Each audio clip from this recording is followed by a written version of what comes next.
This is the Truth Frequency Radio Network. We are TFR. Truth Frequency Radio.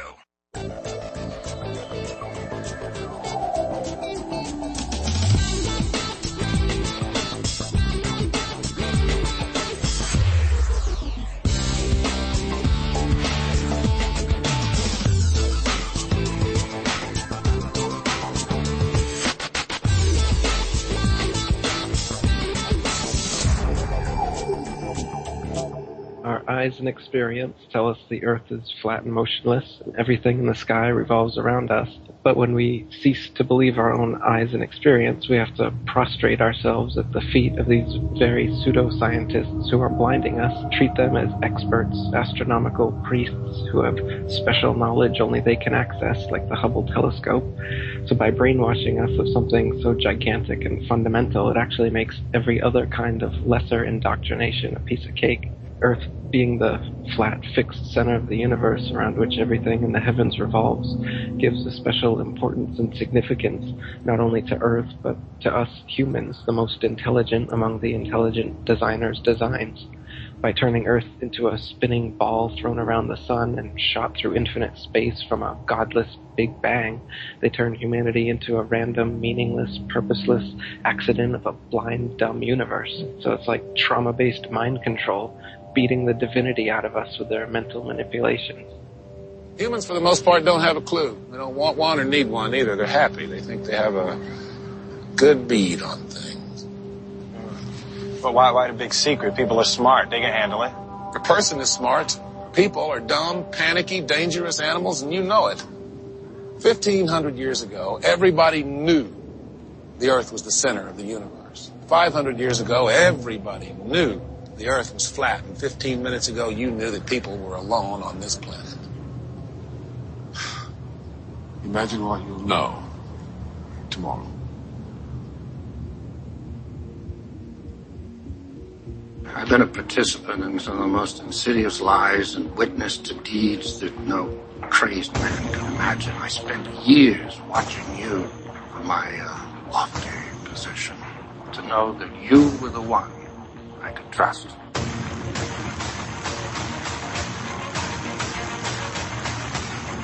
And why did you lie to me?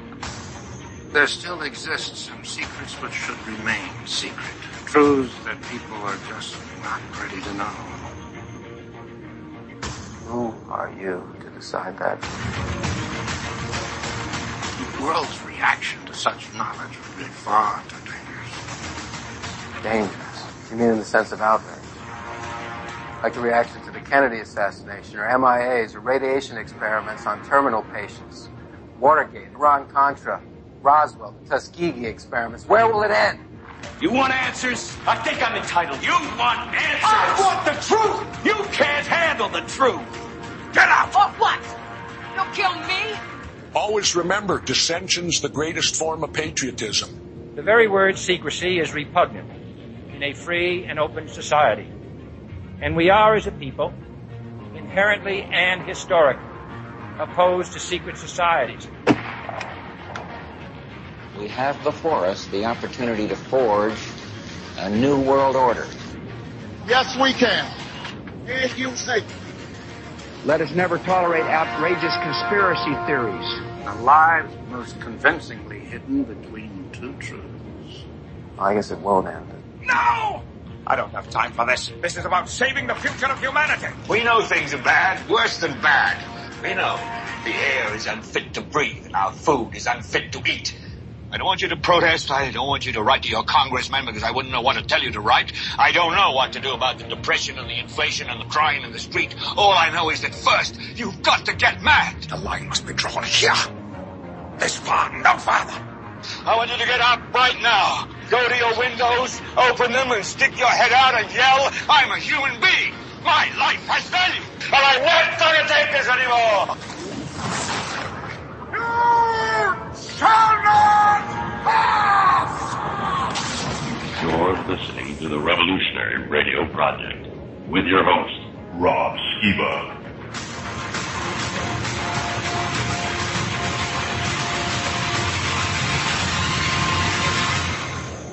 Hello and and welcome to the Revolutionary Radio Project. I am your host, Rob Skiba.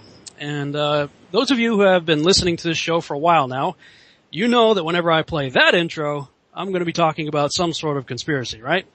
Now, of course, I extended this one a bit to include some quotes from a guy named Eric Dubay and a clip from the movie Men in Black as sort of a setup for the discussion that we're about to have this evening. My guest tonight is Mark Sargent, and let me just say, if what he has to say is true, this topic may be the mother who gave birth to the mother of all conspiracies. I mean, you know me, I love a good conspiracy, but this one, I have to be honest, I didn't even want to look into it. Frankly, I still don't want to look into it. But it has been said that condemnation before investigation is the height of ignorance. Now, I may be stupid, but I does try not to be ignorant, if you know what I mean. You've heard me say it many times before. I consider myself to be a researcher, right? But by that I mean I research that which has been searched by others before me. As a result, I've found myself changing my opinions about a great many things, many of which have landed me in the tinfoil hat wearing corner of heretics, because my current views on a variety of topics are different from the mainstream view now. Oh well, so be it. All I can say is I am not trying to win any popularity contest. I'm on a quest for truth. Simple as that. I want to know what the truth is. And the only way we can find the truth is to test everything. Well, as a born-again believer in Yeshua or Jesus Christ, I was always raised to test everything by the scriptures. Okay, great. So how does this whole idea of a round globe test out when we look through the scriptures? Well, actually, guys, it turns out it doesn't test out so good, actually. Okay, people use Isaiah 40, verse 22 to support the globe theory, or what some would say is fact or reality. They'll say Isaiah 40:22. It says, "It is he that sitteth upon the circle of the earth. See, it proves it's round. And the inhabitants thereof are as grasshoppers, and stretcheth out the heavens as a curtain, and spreadeth them out as a tent to dwell in." Well, it doesn't sound, now think about that. Think about an enclosed, let's say flat surface under a tent. Now, when we look at that word circle, the Hebrew word there is chug, or chug, depending on how you want to pronounce it, Strong's number 2329, which implies something circular. It does not mean round as in a ball or a sphere. There are other scriptures which use the same word, chug or hug or chug, however you want to pronounce it, as a circle and not as a ball or sphere. And those scriptures might include Proverbs 8:27. "When he established the heavens, I was there when he inscribed a circle on the face of the deep." Did he put a globe on the face of the deep? I don't know. Job 26:10. "He has inscribed a circle on the surface of the waters, at the boundary of light and darkness." Again, it seems to be arguing in favor of an enclosed flat earth theory to me. Job 22:14. "Clouds veil him so that he cannot see as he walks on the circle of the sky." Those are all passages that use the exact same word in reference to a circle, not a ball. Whereas the Hebrew word for ball is dur, Strong's number 1754, and interestingly enough, it's used in the book of Isaiah also. In Isaiah 29:18, it says, "He will surely violently turn and toss thee like a ball into a large country." So circle does not equal ball or sphere in Hebrew any more than it does in English. We've been taught the earth is spinning, and thus its surface at the equator moves at a speed of roughly 1,000 miles per hour. And we're told that the earth is zooming around the sun at about 67,000 miles per hour. In addition, our solar system, Earth and all, supposedly whirls around the center of our galaxy at some 490,000 miles per hour. But there are a number of scriptures describing the earth as being fixed and not moving. 1 Chronicles 16:30, "He has fixed the earth firm, immovable." Psalm 93:1, "Thou hast fixed the earth immovable and firm." Psalm 96:10, "He has fixed the earth firm, immovable." Psalm 104:5, "Thou didst fix the earth on its foundation," a globe on a foundation, "so that it never can be shaken." Isaiah 45:18, "Who made the earth and fashioned it, and himself fixed it fast." Some try to say that just means the earth is made the way God wants it. See, he fixed it up and that's the way he wants it, and he placed it where he wants it, and it's not going to move from there. Okay, that may be one way to read it, but what if we just accepted what it says literally at face value? Then we have the whole issue of the so-called corners and the ends of the earth, right? We have scriptures like Job 37:3. He directeth it under the whole heaven, and his lightning under the ends of the earth. Job 38:13.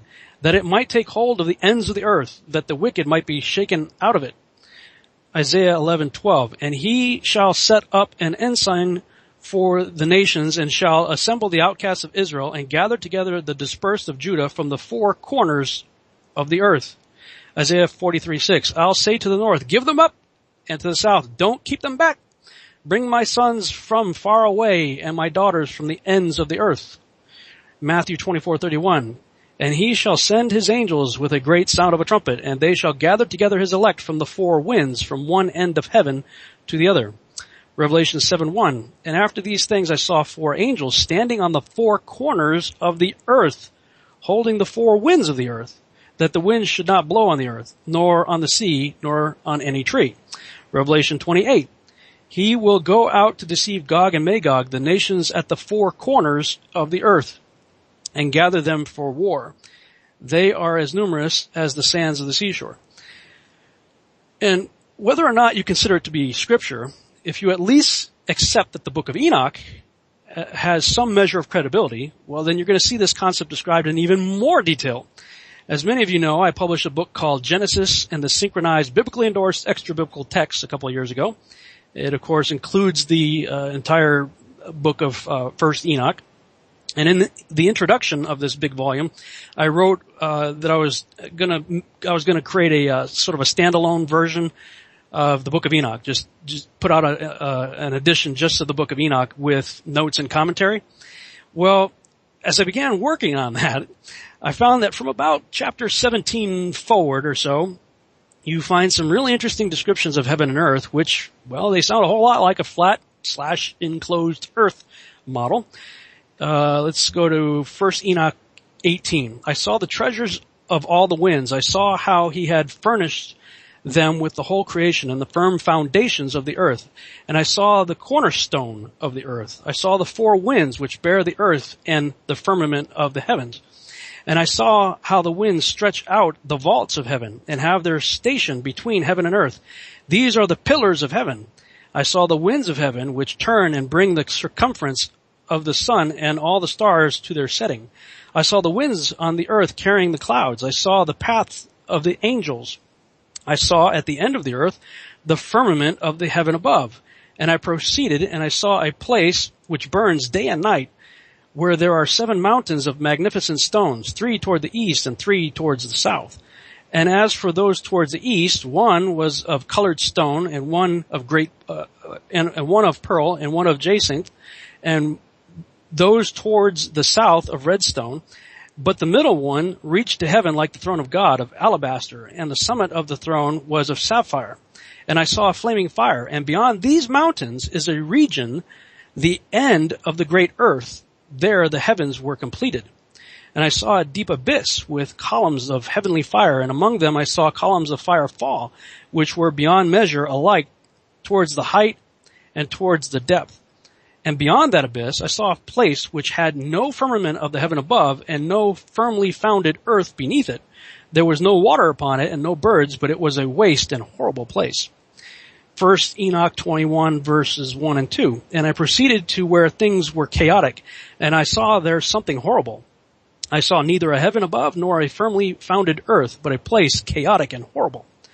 1 Enoch 23:1. From thence I went to another place to the west of the ends of the earth. And this is kind of gets into I forget his last name. Anyway, another guy who's a flat earther guy, kind of his theory. 1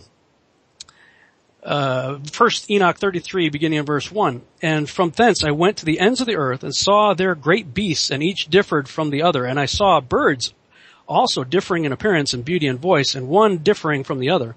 And to the east of those beasts I saw the ends of the earth whereon the heaven rests, and the portals of the heaven open. And I saw how the stars of heaven come forth, and I counted the portals out of which they proceed, and wrote down all their outlets of each individual star by itself, according to their number and their names, their courses and their positions, and their times and their months, as Uriel, the holy angel who was with me, showed me. He showed all things to me, and wrote them down for me. Also their names he wrote for me, and their laws and their companies. Okay, so we have all these scriptures talking about the ends of the earth, corners of the earth. The earth is fixed, it's not moving, described as a circle. We got the Book of Enoch, whatever you think of that, going into great detail on all this as an ancient text. And at this point, I kind of have a big problem, because on the one hand, you've all heard me say that A, I believe the Bible is true. B, I believe the Bible is written in 5th grade reading level English. It only takes a theologian or some other know-it-all with expensive pieces of paper hanging on their I love me walls to make it say something other than what a child could discern from the plain text. And C, I am on a quest for truth, and I don't care where that leads me. I just want to know. Yet, in spite of all that, and in those 3 bullet points, I believe the earth is round. I believe the earth is round. Why do I believe the earth is round? This is one of those things that was like a no-brainer a couple of days ago. Now all of a sudden I'm going, okay, I gotta prove that the earth is round. And there are lots of arguments that would be useful in proving that the earth is round. No doubt about it. But it's like, okay, the Bible and Enoch are saying otherwise, so at this point I'm really kind of left with more questions than answers and wondering if I'm just a big hypocrite. So, hence the reason for this broadcast and my guest tonight. Yeah. Guys, this is a subject I did not even want to look at. But I couldn't avoid it. My Facebook page was like blowing up for the last week with Mark Sargent, Eric Dubay, and what's that guy's Math Boylan videos. Yeah, that's the guy. These are guys I never even heard of last week. Then my friends Basil and Gons, some of you guys know them, did a show on Canary Cry Radio recently with Mark. I decided to listen to it. I had to do my taxes this past Monday down in Corsicana, which is about an hour and a half drive, and the show was almost about that long. So it was a perfect show to listen to on my long drive. And I went into it kind of rolling my eyes like, what the heck? You know, what is this all about? And I came out of it scratching my head. Honestly, I didn't want to go any deeper, but I have to say, it's all I've been looking at this entire week. All week long, I've been watching videos like crazy. I watched Dark City last night. It's a DVD that I've had for a long time. Watched that. I watched The Maze Runner, a bunch of movies that seem to be indicating all this stuff as if, you know, the people writing these scripts are trying to put something out there for us to consider. And I mean, it just wouldn't let me go. So, and of course, my Facebook page blowing up with people debating and arguing and everything like usual. So I decided to reach out to some of these guys, and Mark was the first person I invited and the first one to respond. So here we go. Mark, are you there, sir? But are you sure it's a globe? Yeah. You know what's crazy about that? I had this picture that in my it was wallpaper in one of the walls of my bedroom. It took up the entire wall. Yeah. And it's the famous picture everybody's seen of the full globe. Yep. With Africa in the front, that kind of crescent-shaped cloud that you referred to in your videos. Yep. The problem with that wallpaper, though, is on the foreground, it shows the surface of the moon. Well, so the implication is this picture is taken from the moon. And I looked at that picture every day for like my entire childhood. But then if you go research that picture, allegedly, it was taken, like 15 hours or so after they left Earth's orbit or whatever, by the astronauts allegedly en route to the moon. So that picture's a lie. Yeah, even that picture's a lie. I'm sorry, that poster is a lie. Well, then you would think with all the missions that they supposedly went out there, supposedly going to the moon, which I completely question now that we ever went to the moon. Yeah. And, we've supposedly got all these probes going out into deep space. Some of them should have at least turned around and took some really cool shots of the Earth. Oh, yeah. But we have one that came out, a couple of years ago, the Blue Marble. Yeah. And that's just composite artwork. Yeah. Everything is. That's really disturbing, man, because I heard you say in one of your things, okay, try to describe why you believe in the globe without using the word NASA. Yeah, try to do it. Can't do it. Can't be done. Well, I mean, it's either NASA or the U.S. government or the military, none of which I trust. Yeah. Yeah, absolutely. Why would you? It is ridiculous that the fact that you can look up in Google or whatever search engine in 2015, look up the Earth from space and find one official NASA approved image of the Earth from space. That's it. And try finding full motion video. I dare you. That will take some time. Okay. Now I gotta tell you, I don't know if it was you or Matt that was, I think it was Matt. I was watching one of his, Matt. Is that or math? Your choice. Yeah, he spells it Matt. He spells it. Yeah, I know. Whatever, Matt. Okay, so he's an artist. I'm an artist, and I'm a 3D animator, and I appreciate that you come from a video game background. I definitely want to talk about that a little bit. Oh yeah, sure. Because I'm in the process of creating a video game right now, as a matter of fact. Oh, cool. Yeah. So I have. In many videos that I'd done, I was part of an international missions organization as their multimedia director, and doing global missions, I used to do a lot of videos, of course, showing, the globe, showing the Earth, and I have created many 3D renderings of the Earth in space using the flat maps that you can get. It's all one big map of the whole Earth, and you can get separate cloud layers and all that, and put it on there, map it on a 3D ball. Oh yeah, make your own. Your own, and one of the things he pointed out is this is a stop motion, sort of, time lapse. Time lapse, yeah. A time lapse deal. And it shows the Earth rotating, but the clouds are not morphing not even a minute tiny little bit. They're not morphing. Yep. And he was the guy, the first guy to really, really point that out. And he would be the guy because his job as a contract, artist at NASA was to create organic cloud formations. On planets, and so he would know before anybody. He'd be like, okay, where's the weather, the moving weather? And it wasn't. And he called it out right away. It was brilliant. Yeah, I've seen some of his videos where he was showing what looks like the surface of like Venus or something, and then he pulls out the camera out and he's basically got a cutout hole in a black piece of paper held up to his t-shirt. Oh yeah. Yeah, we are so easy to fool in that regards, just look at your movies. Our movie special effects stuff has gone so far in the last 50, 60 years that if you didn't tell someone it was a movie, could you actually tell it was a movie? Right. I ask anybody, if you showed the movie Gravity, cut scenes from Gravity, the movie that came out last year with real, what they putting out as real NASA footage, try to tell the difference. It's extremely tough to do, which questions what is real and what isn't. And one of the clues, it's like the reason why there can be no official movies of the moon missions. Because you can't. It's too close. It cuts too close to home and blurs the lines. Yeah, when I was listening to you talk about that on Canary Cry, I was like, what are you talking about? There's the right stuff and all these other, and of course, you eventually named those movies. Yeah, the right stuff and Apollo 13. Yeah, I as a kid, like so many others, you're same age as I am. I think you're about 46? 46? Yeah, I'll be 46 in June. So, we grew up with the space program, still on our parents glued to the TV. Oh, yeah. In our younger years. And, I wanted to be an astronaut. That was like, lots of kids did. Man, I wrote book reports on it. I drew pictures of it all the time. I was like obsessed with it. It's the reason I joined the Army. I joined the Army to fly helicopters because I had read that the astronauts had to learn helicopters to pilot the lunar lander. Oh, neat. And so I joined, I went through flight school. I became a helicopter pilot. My plan was to transition after a few years of that into the Air Force, fly jets, and eventually put my application into the space program. Yeah. And I did well, man. I passed all my tests with flying colors. I was in the top of most of the classes that I was in. And I had 4 applications put in and rejected for things outside of my control. It was always like budget cutbacks or, crazy things. Now I realize that I believe God was protecting me from a thoroughly Luciferian occult organization that lies through its teeth and kills people who don't agree with them. Yeah. So.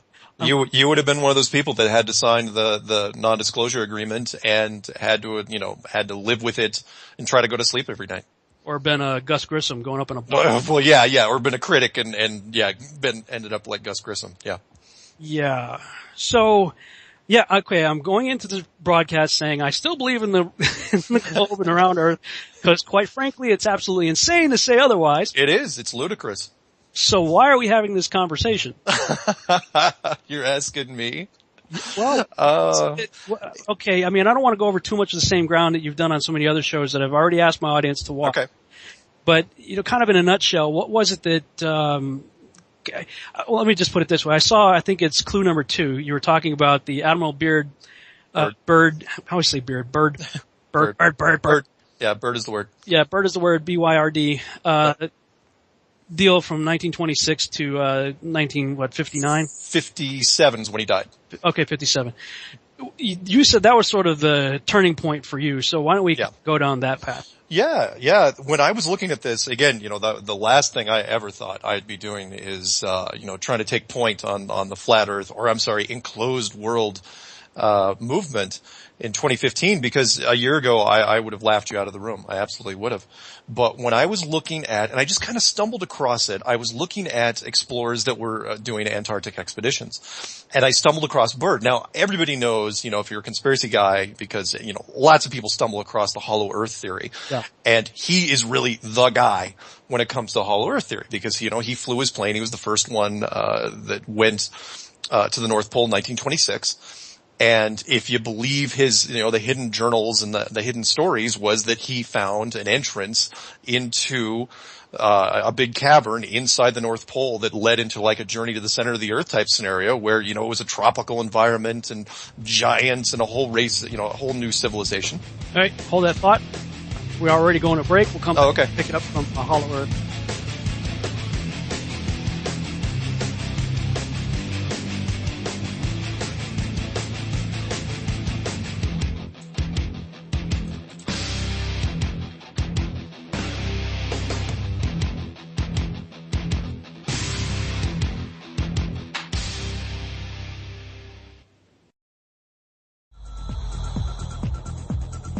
Chris and Sheree Gio here, founders of Truth Frequency Radio. We just wanted to take a moment to thank all of you for making TFR the biggest and the best independent radio station out there. When we first entered the alternative media scene in 2009, we were really taken aback by the amount of infighting, backbiting, fear-based reporting, and ego-driven personalities. That's when we knew we had to set ourselves apart and set a new standard in broadcasting. And thus, TFR was conceived as a listener-supported station with no corporate or outside influence and limited commercial interruptions. You can support our efforts by signing up for a VIP membership at truthfrequencyradio.com/sign-up or by making a donation at truthfrequencyradio.com/donate. For less than $4 a month, you can ensure that TFR continues broadcasting for years to come. Real people, real radio. Wherever you are, make it TFR.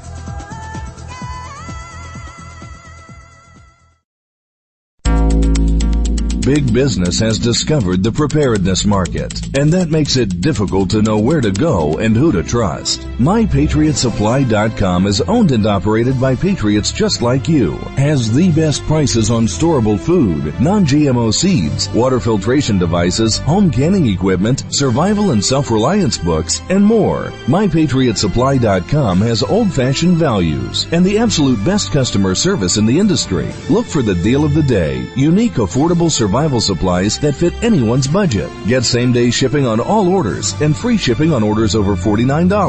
Call 866-229-0927, 866-229-0927, or visit MyPatriotSupply.com for emergency preparedness, self-reliance, and food independence. Shop with a name you know and a name you can trust. Before it's time to survive, it's time to prepare. MyPatriotSupply.com. Nutritious food is real body armor. It builds muscle, burns fat, improves digestion, and feeds the entire body the nutrients it needs. Did you know the U.S. government banned the hemp plant from growing in the United States and classified it as a Schedule I drug to hide it behind the marijuana plant? People have been confused about this plant for over 80 years, and many still don't know what hemp is. So now you know hemp is not marijuana, and marijuana is not hemp. They are different varieties of the same species. Hemp HempUSA.org wants the world to know these basic facts and to help people understand that hemp protein powder is the best kept health secret you need to know about. Remember, hemp protein powder contains 53% protein, is gluten-free, anti-inflammatory, non-GMO, and is loaded with nutrients. Call 888-910-4367, 888-910-4367, and see what our powder, seeds, and oil can do for you. Only at HempUSA.org. Sound Doctrine Ministries with Kenneth Emmanuel. Sundays on Truth Frequency Radio.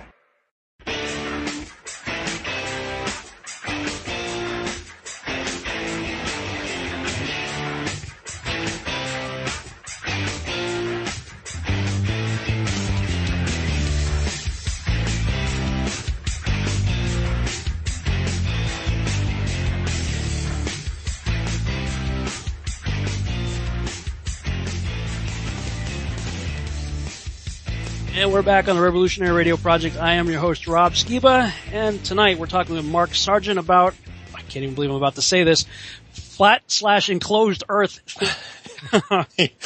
Yeah, let's go with enclosed Earth or enclosed world at this point, because I'm catching even flack from the flat Earth guys at this. I know, that's funny, huh?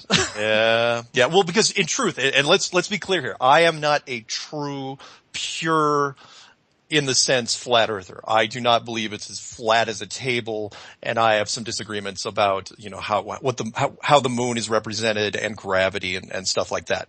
So I will officially say for the first time, this is an exclusive, that I am not a true flat earther, but, all right. But most people know the flat earth term. Okay. So I'm still going with it. All right. Well, fair enough. I would say that I subscribe to, because of what you were talking about before the break, I had done quite a bit of research on Admiral Byrd's. I don't know why I get stuck on Beard, but Bird. Admiral Byrd's trip to the North Pole, because I had done a whole lot of research on Agartha, Inner Earth, and all of that. Oh yeah, it's a great story. I would say that I am a hollow Earth / expanding Earth, Neil Adams round globe guy. That's the position that I come from. But going back to your research, and I did a little bit of his work, looking into his work down in the Antarctic. Mm-hmm. So let's go there. What happened to you when you went down that path? So after he left the North Pole, which again was strange in itself, because it's like, well, you think he'd go back there, especially if there was a civilization and all that. But in 1928, he was ordered to do his first expedition down at the South Pole, or known as Antarctica.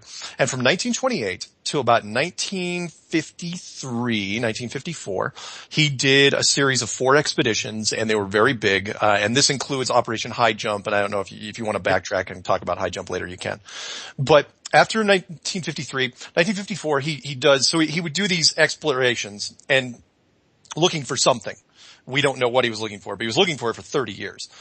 And then during the breaks, he would go in and tour the States and do promos and because he was a national hero at the time, youngest admiral in the Navy, greatest living explorer, I think greatest probably American explorer ever. And in 1954, he does this interview on a CBS show, and you can still find it out there now. You can look for it, not just the edited version that I have on mine, in my clues, but you can find the unedited version. It's not that much longer, where he's talking about Antarctica, and he's really building it up, not just from a scientific standpoint, but he's building it up from a resource standpoint. He's saying this place is going to be a gold mine. He goes into, there's a mountain range made entirely out of coal that can supply the entire world. There's oil, there's minerals, there's uranium, and he's really hyping it up. And everybody's down there. Russia's down there. England's, the allies from World War II, they're down there. Argentina, New Zealand, a whole bunch of countries. They're doing their thing, and it's setting up. Everybody's going to make a lot of money. They're going to be down there for the next 100 years. So we'd be down there now. Yeah. And then he goes back, and during that interview, he's talking about Operation Deep Freeze, which starts in 1955 and runs till 1956. He goes down there and does Operation Deep Freeze, and then everything gets real strange.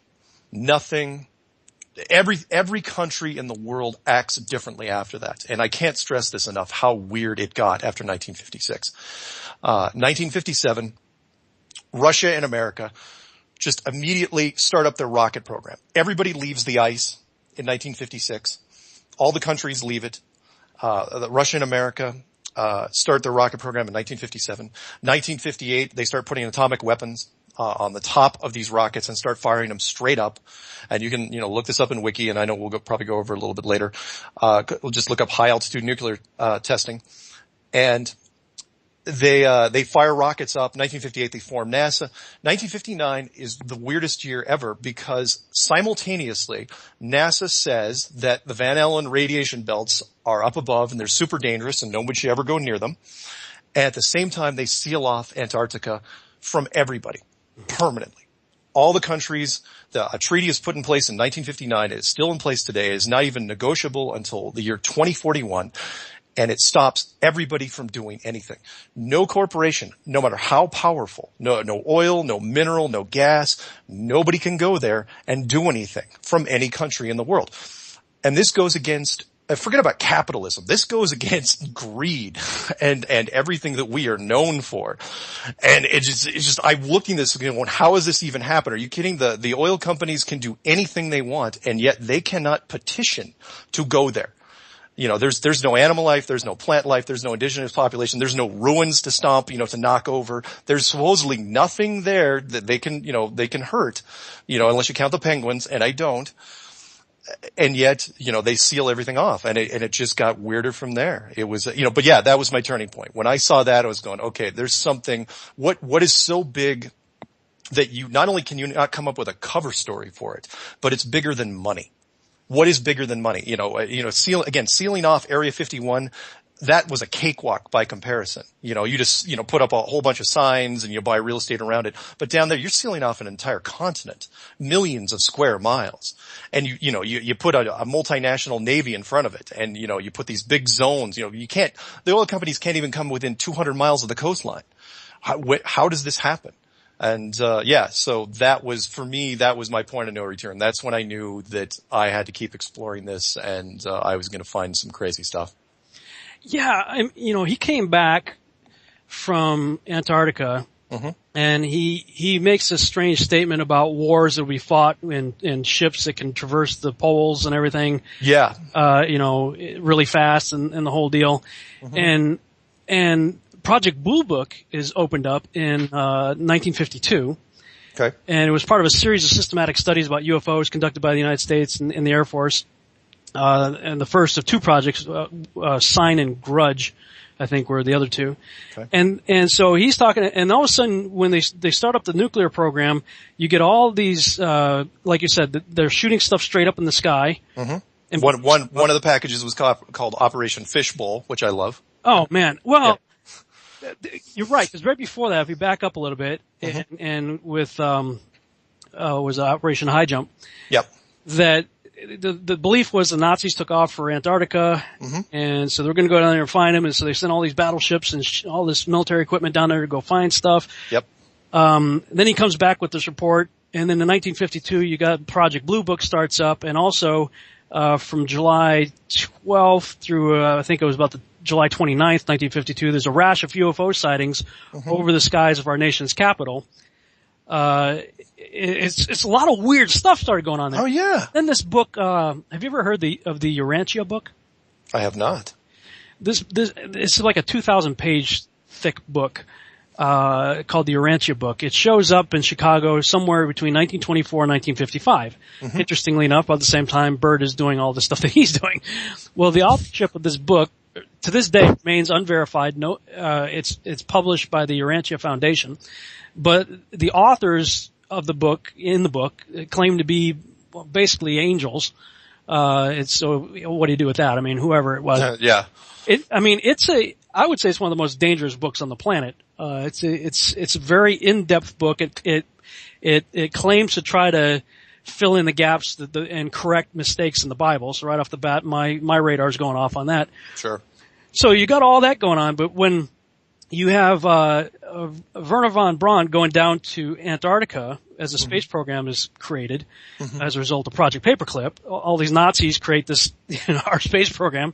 Yeah. And von Braun's down there picking up rocks from Antarctica. Oh yeah. I've heard about this. And you're like, well, was he picking those up to show people later that would be what the astronauts present as moon rock? Well, sure, they had to come from somewhere. Yeah. Yeah, and if we didn't go to the moon, where did they come from? There you go. So you got all that, and then you got Van Allen saying, hey... Who was a NASA employee, yeah. Right, saying, wow, there's this really intense radiation dome or band or whatever you want to say surrounding the Earth. And so my first thought was, okay, if there's really this intense radiation band up there, why are you blowing off more radiation? Yeah. And I had heard the story, the rumor that, and I'm going to have to find it again. I remember reading it years ago that some of those tests they were trying to punch a hole through the Van Allen belt, which is a bunch of crap. Yeah. Because they started testing in 58 and the belt wasn't even discovered until 59. So your initial, motivation wasn't the belt. But anyway, go on. Sorry. Well, if you've got already this intense band of radiation, you're blowing off nuclear bombs, presumably this side of that band of radiation. All you're doing is creating another band of radiation going around. Yeah. So you're intensifying the radiation. And what really caught my attention is, my first book was Babylon Rising and the First Shall Be Last. I did an update on it, and in the update, I wrote about 50 pages. I added about 50 pages to the book, most of it dealing with NASA. And the occult roots of it and everything like that. And when you realize that the new program that they're working on right now is called Project Orion. Ooh. If you go on YouTube and just look up Project Orion plus radiation, you'll see NASA videos where engineers are talking about how they're spending tons of time and money and effort to figure out the radiation problem, to make sure that astronauts are protected. I've seen that with that young guy. He's got to be like 30, is doing a lot of the narration. Well, there's like 3 or 4 different videos of different people. Yeah. It's like, we're going to deal with this radiation problem. And then you're like going, wait a minute, what happened to the radiation problem 50 years ago when you went to the moon 6 times? In a tin can with jumpsuits. Yeah. That Van Allen belt was absolutely, I mean, it seemed like a good idea at the time for NASA, but it absolutely backfired. Because they didn't know. They had 10 years to figure out the radiation problem. And the only way to solve it, even today, is lead shielding. And they said, well, we can't put that much lead on top of the rock. It's never going to work. Yeah. And so they just sent them anyway with no shielding and, think, well, no one's going to really notice. And then the internet came out and, well, that ruined everything.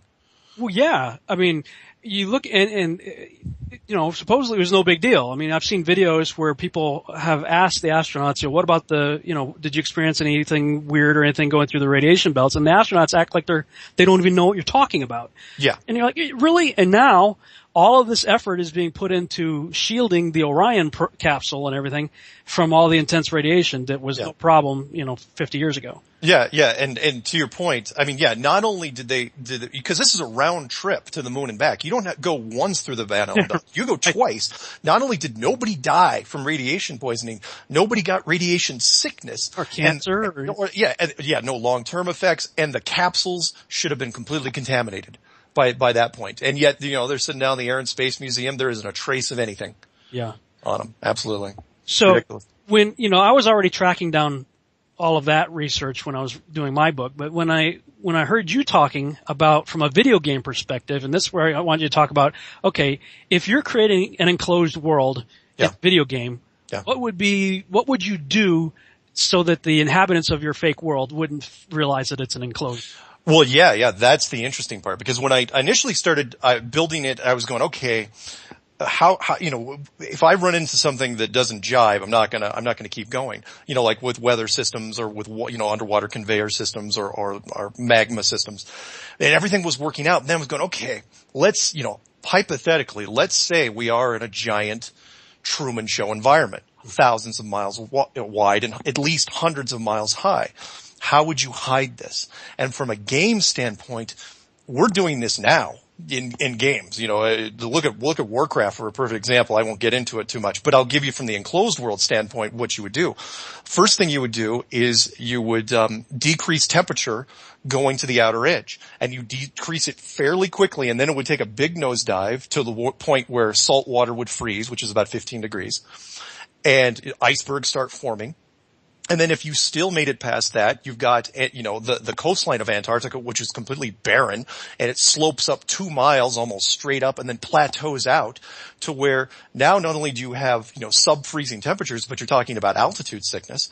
And then you've got no plant life or animal life for several hundred miles at least, unless you're using Matt Boylan's scenario where it just keeps going on and on until you get to the next world, to where it's almost impossible, even with modern technology, to get anywhere, to get that far. And then as far as you're talking about a gaming simulation, forget about the outer edge. The upper edge is even more interesting because what you do is you reduce, oxygen levels and temperature simultaneously. So oxygen levels drop off to where even at, 18,000 feet, most people can't even survive. So, balloons are going to have a really tough time. And without pressurized cabins or, oxygen supplies, planes are going to have a tough time. And then temperatures really, really drop, depending on what level of atmosphere you're at.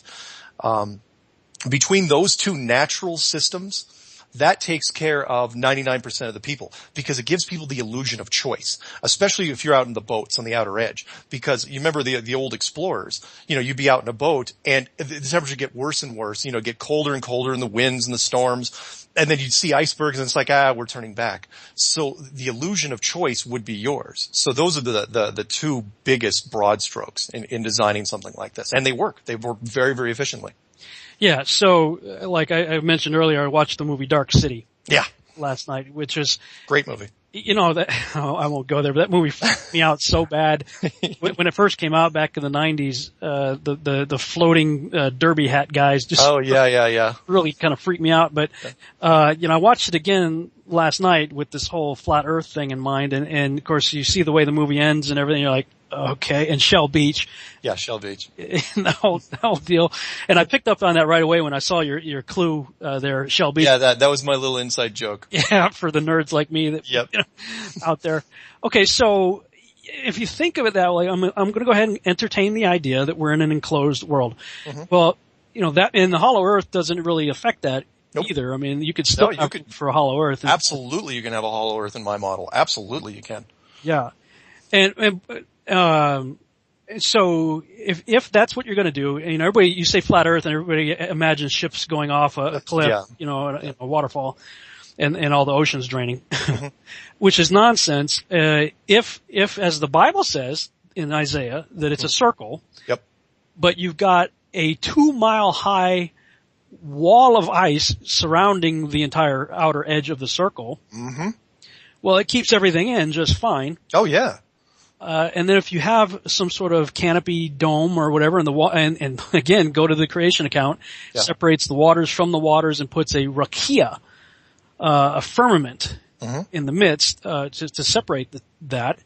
Well, okay, so then, from a gaming perspective, you make it very difficult with the salt water, with the cold. Mm-hmm. There's no way to go. First of all, it's a vast distance, so you have to have enough food and drinkable water. Drinkable water, yeah. 3% salt solution. That's brilliant design. Yeah. Right there. It's simple. People don't realize 3% means, you can still have marine life, but humans can't drink it. It's right. Yeah. Well, I believe we have a brilliant creator, so there you go. Let's go with that. And then you have all the obstacles, and then you have a 2 mile high wall, which prior to aviation is pretty ridiculous to think that any explorer would be able to do anything with that prior to aviation. Yep. But then even with aviation, okay, let's say we get up there, we get stuff up there, you still need to have enough supplies to do something there because there's no vegetation and there's no animals there. Nope. Yeah. Other than the penguins and the outer islands areas, probably. Yeah. So that's great from the edges, but then when we come into the space age, mm-hmm. you have something that closes off the top, or you tell everybody there's a really scary radiation belt out there, so it kind of, awfully convenient, isn't it? Yeah, between those two things. So NASA gets formed in 1958, which effectively militarizes space for the world. If you want to do anything above commercial air travel, you have to go through NASA. And then in 1959, NASA, of all people, announced that, oh yeah, by the way, there's this really, really scary thing up there, so you probably shouldn't do any private space programs. And by the way, I think it was just either this week or last week, where SpaceX supposedly is now delivering stuff to the space station, which means now, SpaceX is now in on it. So. Okay, so, yeah, alright, let's go there. It's the International Space Station. Cause that's something everybody wants to say, well, we've seen it. Supposedly, they make an announcement on TV. Hey, the International Space Station is going to be flying over Dallas, Fort Worth. So if you have to be out at 3:00 in the morning, look up. Yep. Which would be so easy to fake because, even with telescopes and stuff, you're not going to see much. You might see, a blob going across. Yep. They just have to put something up high enough up there and then tell everybody what it is, and our brain fills in the rest. But what's your take on that? Well, yeah. The ISS, and for people who haven't had the pleasure of watching this, just look up on, either Google or, YouTube, and look up ISS hoax.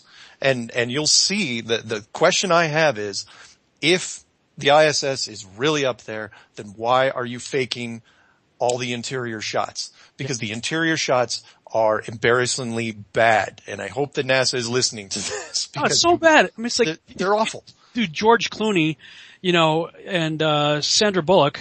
Yeah, in Gravity. In Gravity, as brilliantly. I saw it on IMAX. I mean, that was. Oh yeah, it's beautiful. Like, wow, why are you putting out such crap? Yeah. When you have GoPros. Yeah, and for the people that, I'll give them the Reader's Digest version of this, which is, there are 3 things you gotta look for in the ISS. I'll give you the bullet points of the videos that are out there. There's a bunch of videos, but the 3 bullet points are, 1, why is no ISS shot interior wider than a commercial airliner? And by that I mean, it's the same width as the airliners they use to train the astronauts in 0G, scenarios. 2, why are there no hatches between compartments? And I know why from a production standpoint, because it'll slow people down if you open and shut things.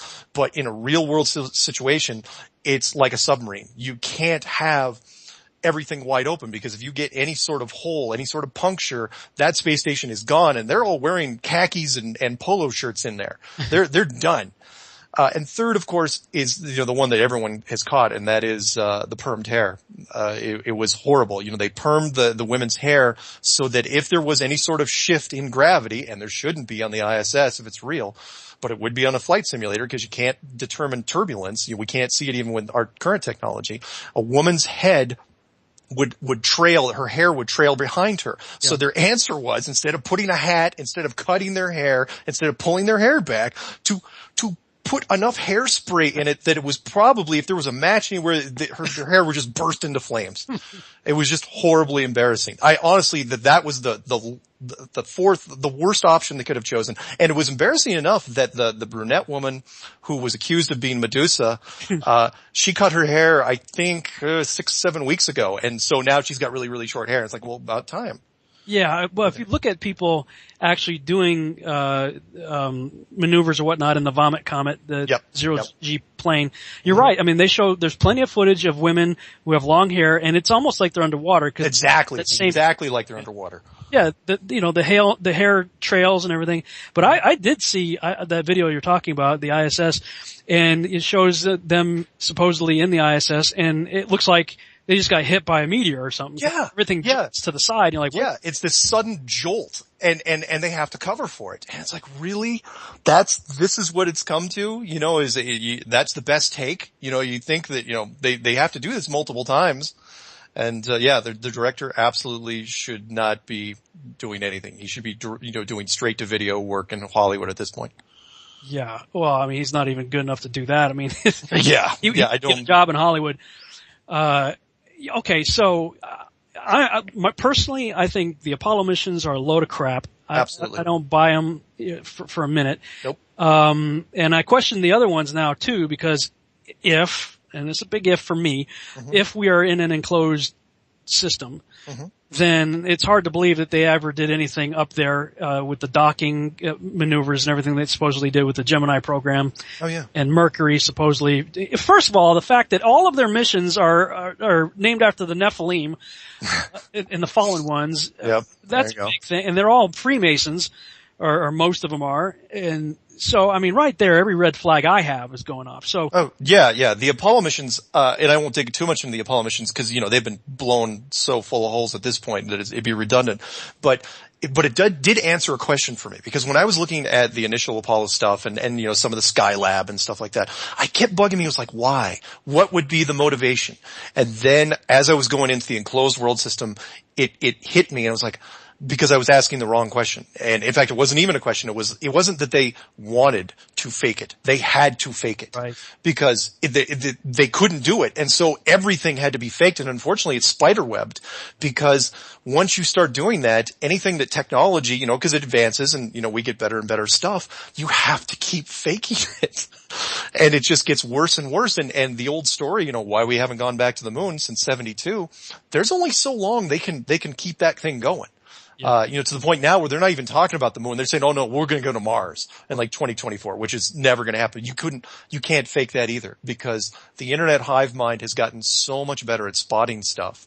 The internet has basically changed the game, to where if you even think about trying to do something on Mars, it would be shot down. You'd never be able to release the footage. Never be able to do it. What's that, Capricorn 1. Capricorn 1. Capricorn 1, 1979 movie, which actually, again, people who haven't seen Capricorn 1, 1979, go out and find it in the bargain bin somewhere. It's brilliant. Yeah. Highest grossing film of 1979, which basically, and you couldn't even make this movie today, which basically showed you how you could fake a mission to Mars. Yeah. And it was done, done all under the pretense of NASA. It's like, basically they said Mars is too dangerous. We don't have the technology, so we're going to fake it. Yeah. And they showed basically how they did everything.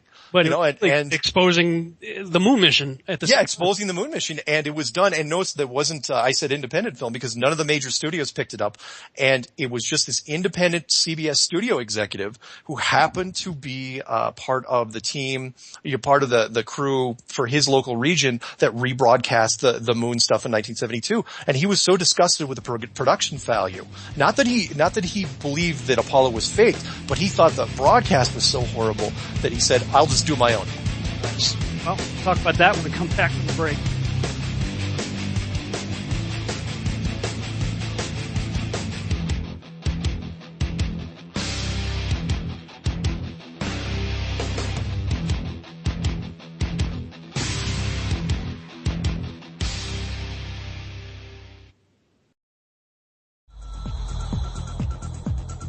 Chris and Sheree Gio here, founders of Truth Frequency Radio. We just wanted to take a moment to thank all of you for making TFR the biggest and the best independent radio station out there.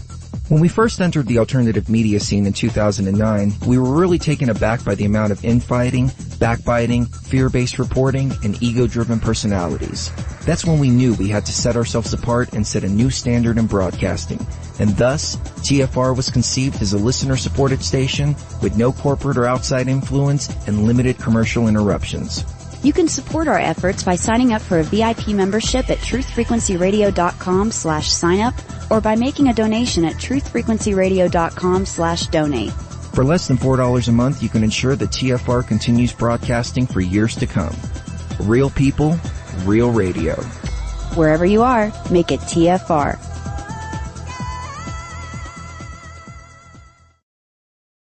We are submersed in a construct that was designed to break us and keep us broken, but it hasn't. It failed. We still go on because we were designed from an eternal template of infinite creativity and not a synthetic house of cards built on pride and false power.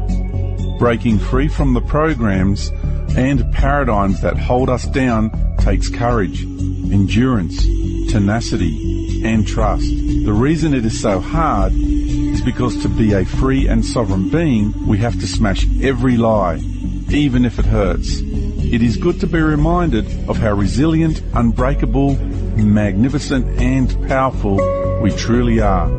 And if anything provides a foundation for that, it is archaeology, astronomy, alchemy, secrets of the Holy Bible, hidden codes of the Quran, demonology, Tesla technology, solar power, extraterrestrials in the ancient world. More than 500 documentaries, an experimental film lab of cutting-edge music and art, full-length movies, conference reports, and weekly TV shows. The Enigma Channel is the world's first truly global TV station. www.enigmatv.com. Real people, real radio. Wherever you are, make it TFR. Truth Frequency Radio.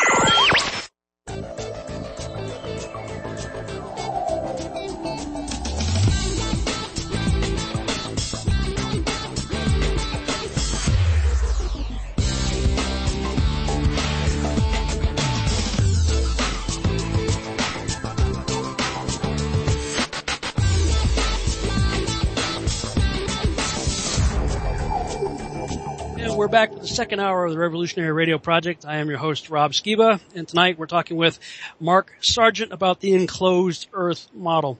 Okay, so before the break, we're talking about Capricorn 1. Yeah, Capricorn 1. We were talking about earlier, okay, for whatever reason, they locked off Antarctica. Nobody can go there. Every new nation that comes along that has any, real means to do anything, it has to sign this thing saying you can't go there. Yep. So Antarctica's locked off. That's a big what?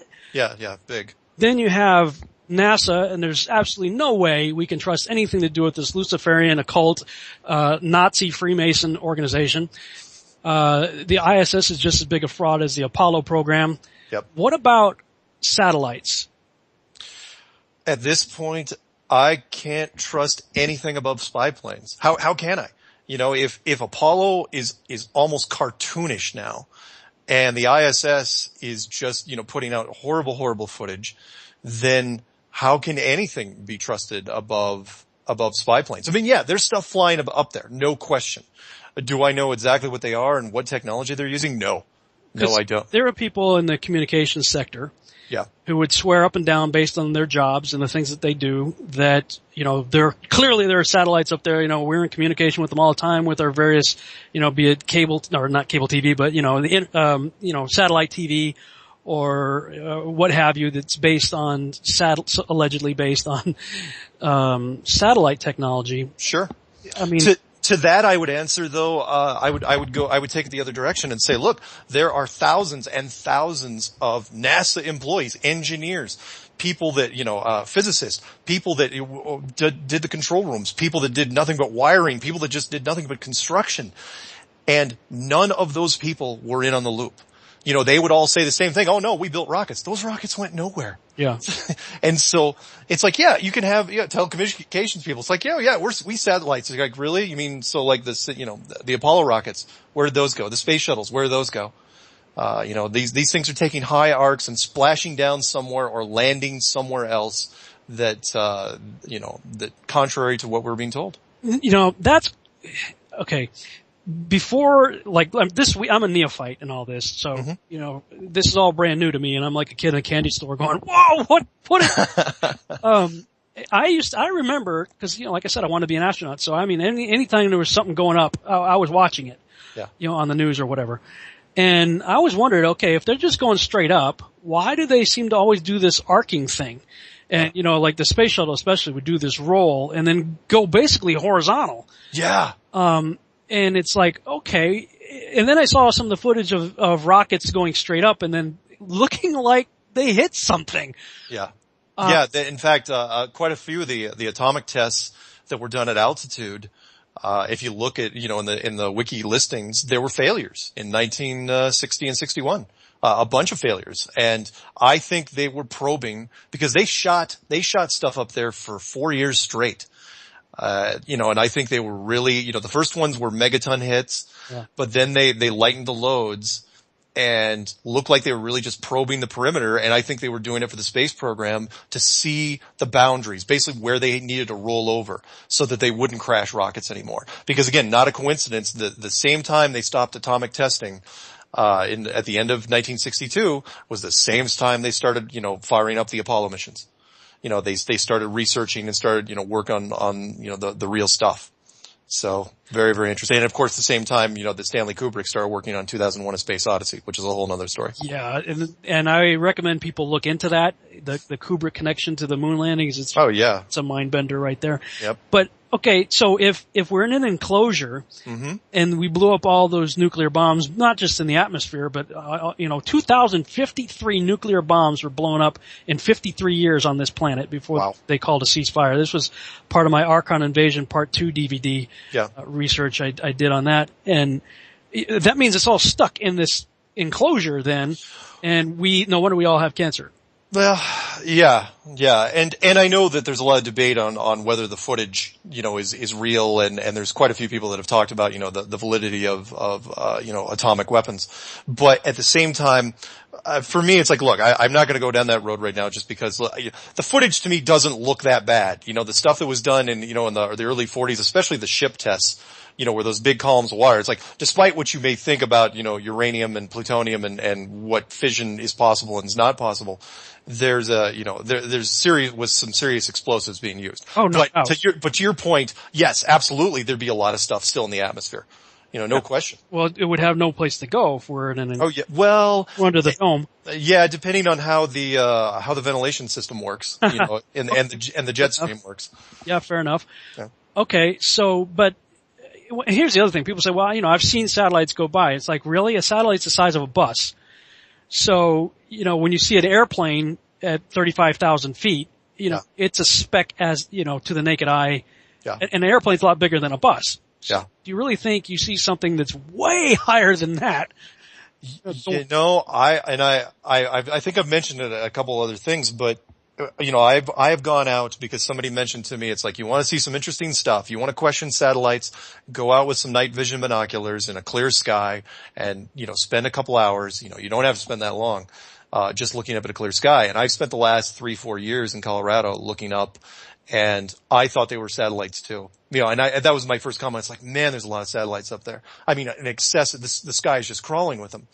And then they started making erratic movements and flying in squadrons. I'm okay. What exactly is up there? Yeah. And at that point, I'm going, is there anything like, are there real satellites, or are they just all, or did the government just say, oh yeah, by the way, that those things that are flying up there are satellites?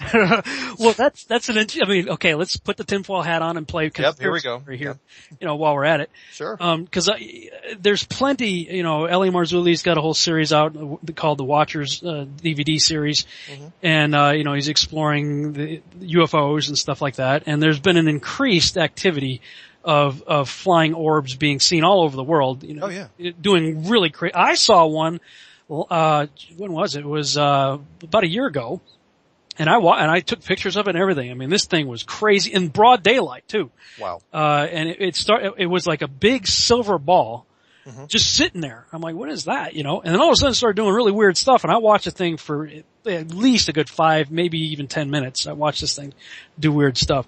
Yeah. So, whatever that is, I believe, Chariots of the Gods, as Von Daniken might say, are really, the cherubim, chariots, as my friend Josh Peck would say. The angels they have vehicles that they move about in. So. There's nothing that says that they wouldn't. Right. It's like everyone initially says, well, it's wings and they're self-propelled, and it's like, why not? Why wouldn't they have their own machines? Well, yeah. I mean, if we accept that there's a tabernacle up there, there's a throne up there. Oh yeah. If there's buildings, there's structures. Heck, look at Ezekiel. Right. The wheels. There's one described right there. Yeah. Yeah. So go ahead. Well, so if that's the case, I'm just looking for counter arguments. Okay. Basically, I'm when I play chess, I have my objective of what I'm trying to do. But when I'm playing somebody, I'm watching what they're doing, and I'm trying to figure out, what does my opponent see? What is he doing? What holes are there in my defenses that he's thinking he's going to get through? Mm-hmm. So I like to kind of, in my mind, get on the other person's side and I want to see what you're seeing, essentially. And thinking, okay, are there other ways to describe what we're seeing, like the circle? Sure. In Isaiah. Well, it's a globe. Well, no, it's a circle. There's another word for ball. Yeah, it's not like sphere was an unknown concept. Right. So could there be another way to look at it? Could those lights in the sky not be satellites and actually be, let's say, angel activity? And the Bible talks about an increase of especially fallen activity in the last days. So I can go with that. I can see that. But what about the telecommunications that say, well, like RF frequencies and radio waves and stuff like that, they only can go so far line of sight, and the only way we're able to have radio communications and stuff the way we do is because of satellite technology and things like that. I've had several people send that to me, and I haven't done that much research into it, but I noticed that the stuff that people have been sending me have talked about how it could be compensated with huge amounts of fiber optics, a lot of triangulation with towers, and if we are talking about a solid structure, bouncing stuff off of the roof itself, off the ceiling. Yeah. Not to get into much into the HARP technology, but the whole concept of HARP was that you're bouncing it off a layer of atmosphere. Right. Think about, and that's considering a layer of atmosphere. What if it was actually a solid structure? Think of how much more effective HARP could be, how much more accurate it could be if you could actually bounce something off like firing a tennis ball at the ceiling. You could pinpoint that to you wouldn't even have to deal with atmospheric conditions. Yeah, I mean, ham radio people will tell you they're bouncing off the ionosphere or whatever. There you go. Yeah, or is it that they're bouncing off the ionosphere, or are they bouncing through the ionosphere into something harder and it's coming back down? Maybe it's that everyone's been mistaken for all, the limited amount, that we've had radio technology, that they've been doing something, that the real answer was something more permanent. Well, okay. What about like the Aurora Borealis? What would your take be then in a canopy / enclosure? No different than the Aurora Borealis and the Northern Lights, and they are very pretty. I actually got to watch them when I was when I was near Vancouver, Canada. It's no different than a blood moon or lunar eclipse, and it is simulated. You have to, because like lunar eclipse in an enclosed system, there is no Earth between the sun and the moon, so you basically simulate it. And I think some of the footage that's out there on YouTube, is pretty conclusive when it comes to that. So, and when it comes to Aurora Borealis, I mean, it's pretty, but it's not, in my opinion, as masterful a design as the stars and planets. I think that's way more gorgeous a piece of artwork than the Aurora Borealis. Aurora Borealis to me is just equivalent to a special effect. So, okay, so you're talking about a simulation. You talk about a holographic universe. Yeah, a very, very. I mean, the only thing we can equate it to, because our technology is somewhat limited, is a really high-end planetarium. And those are pretty convincing. I know people don't go to planetariums anymore. I did when I was a kid. Oh, there you go. I mean, those were stunning. And yeah, you would have gone, in the late 70s, early 80s, stuff like that. Yeah, I mean, those are really, really neat. Imagine doing that, what you could do with a very, very high-end amount of technology for something like that. And people were saying, well, what about the Coriolis effect, where the stars rotate differently in the southern hemisphere? I'm going, using instancing, what we have now, programming instancing with multiple planetarium type scenarios, you can do just about anything you want. Not to use the game stuff too much, but look at Warcraft and go from one zone to another zone. I know people don't look at the sky, but look at how the sky changes and how it blends, how it perfectly can transition from one area to the other, from one section of stars to another section of stars. And again, this is technology we have at our disposal now in a very limited sense. Well, I mean, if we accept that we have a creator, and I would actually argue that the enclosed model is a stronger argument, if it's true, certainly for a creator, than that we're just a tiny speck in an arm of a galaxy in a gazillion galaxy huge universe, speck of nothing. Yeah, which is why I made number 10, which I think you watched, called Hiding God.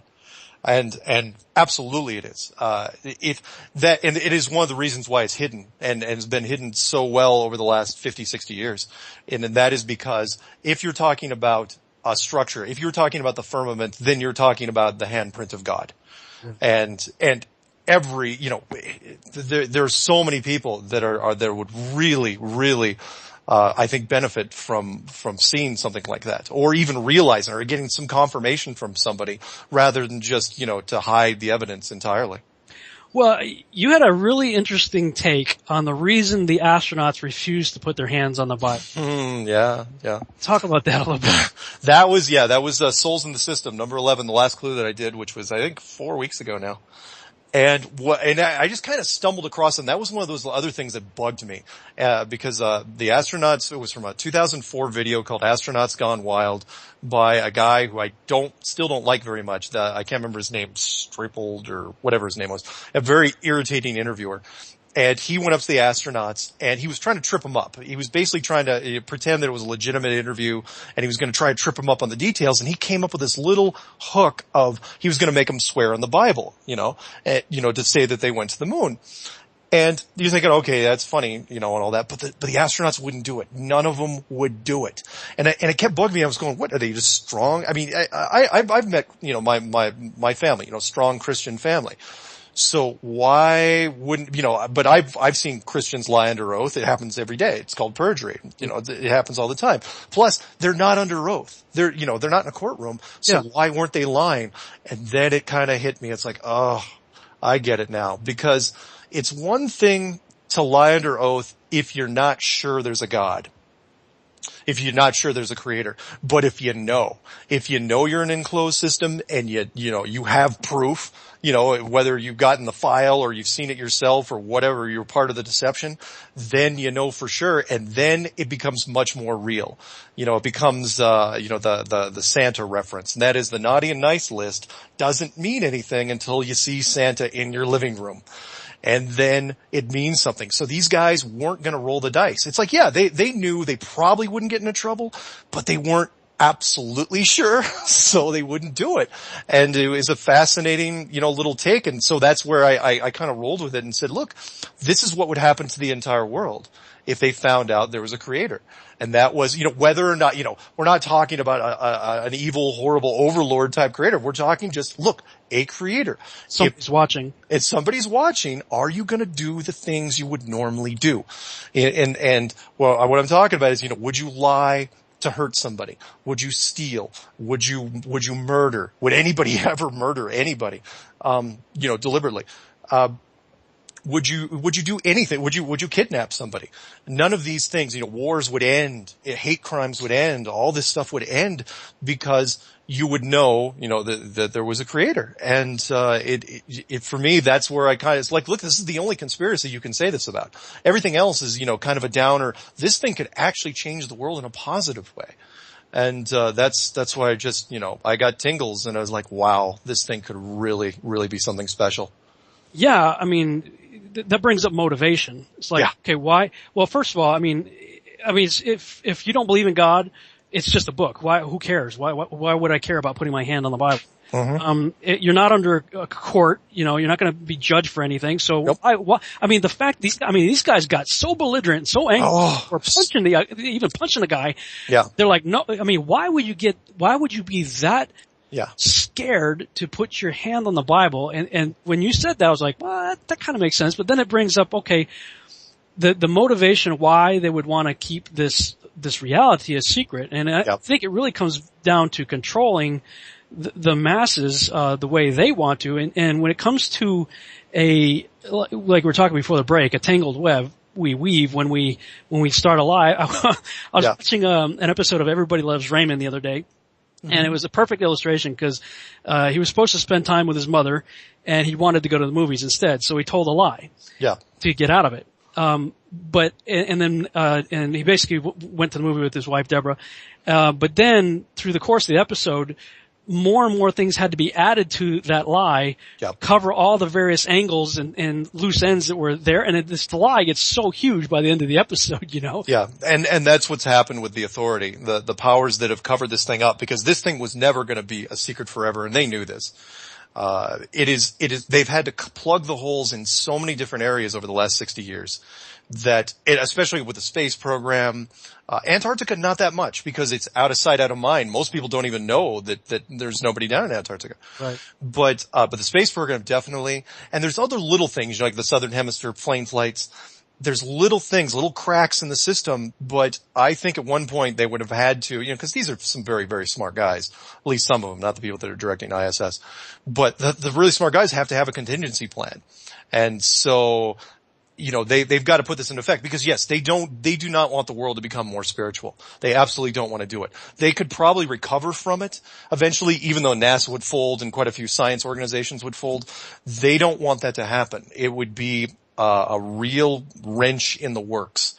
And they're going to do whatever they can to keep that. The decision was made back in 1956 and they've been sticking to it. And and people are like, for that many, cause the people on the low end of the worker bees, everything's compartmentalized. So, I know that from being in the military, Oh yeah. And I had various levels of secret clearances myself, but it's, you have only so much level of knowledge that is given to you based on whatever level that they want you to have.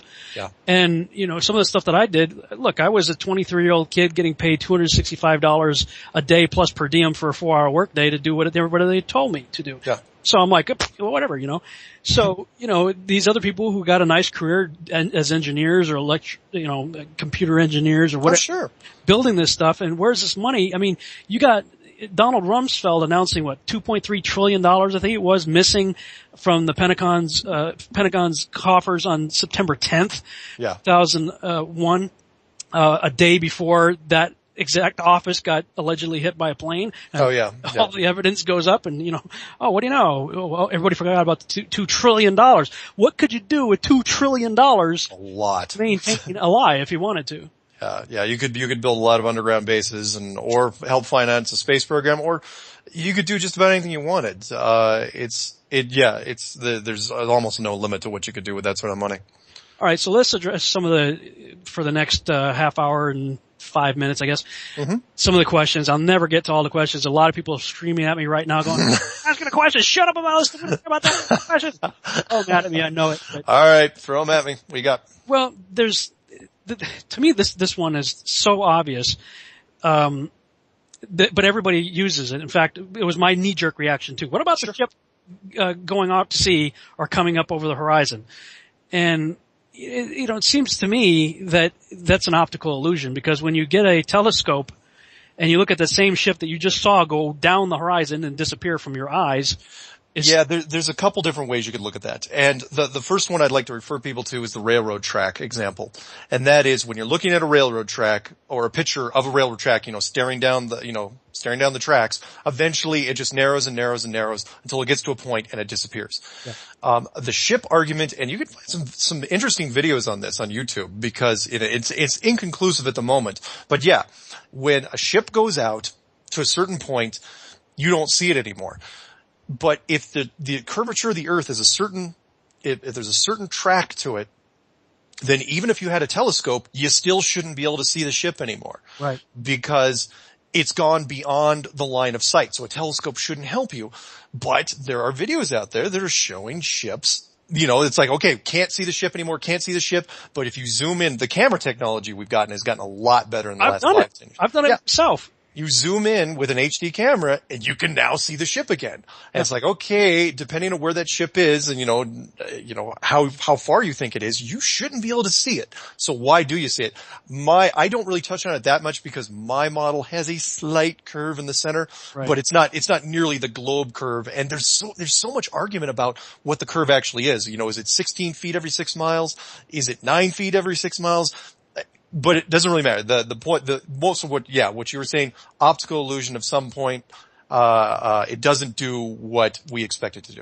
Well, speaking of optical illusion, here's something else. And there's two things. Okay, I, as a missionary, I've been to over a dozen countries flying at 30,000 plus feet, over the Earth. And you look out and your brain says, oh, look, the Earth's curved, because you've been looking at a globe your entire life and you look out and it looks curved.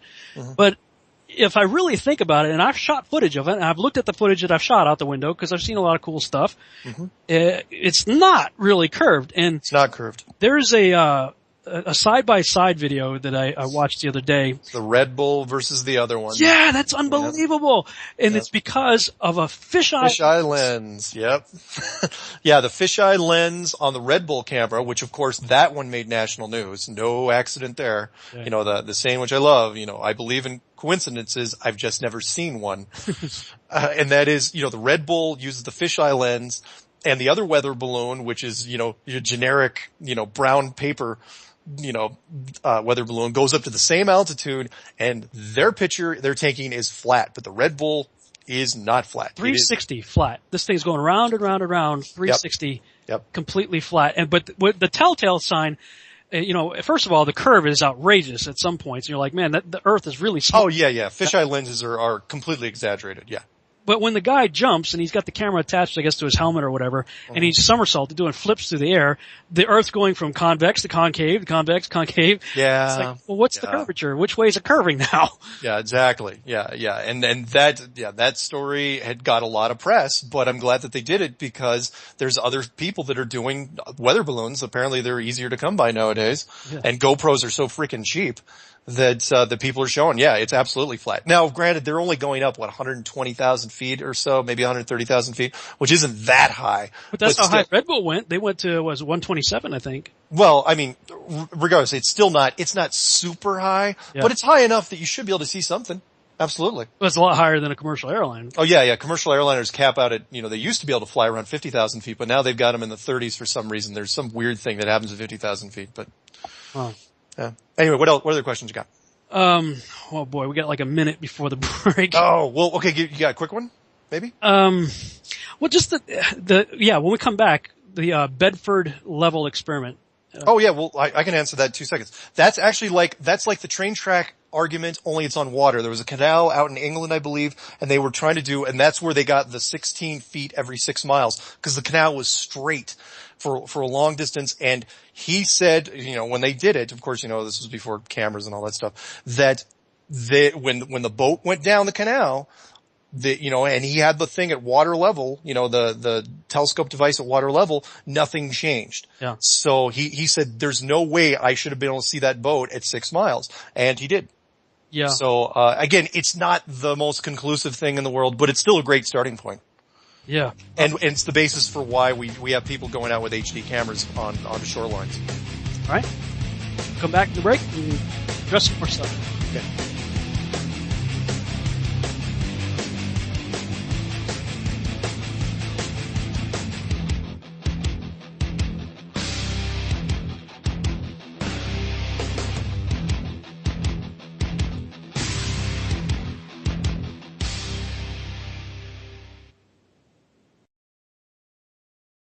Hey, Big Mouth. Yeah, you. Listen, I want you to put the word out on the street. Tell your coworkers, your family, your paisanos, that my good friend, Joe Joseph, is doing a good thing here. He's sticking his neck out for me, for Sil, and for all the people in the world. Isn't that right, Sil? He's part of the family now, Teach. That's what I thought. So tune into him right here on Freedom Link, Monday through Friday, exclusively on the Truth Frequency Radio. Yeah, they're watching you. Big deal. They're watching me too. They're watching everybody. So grow some cojones and give them something to watch and listen to. Make them earn it. Give them paperwork until they choke. That's right. I know you won't let me down. So you're gonna put the word out about my good friend, Joe Joseph, right? Good. Now do me a favor and get out of here. Sure am glad I tried that new Iodine Now microplant powder formulation. You liked it, huh? I told you it would change your life. Yeah, I feel fantastic, and I have so much more energy.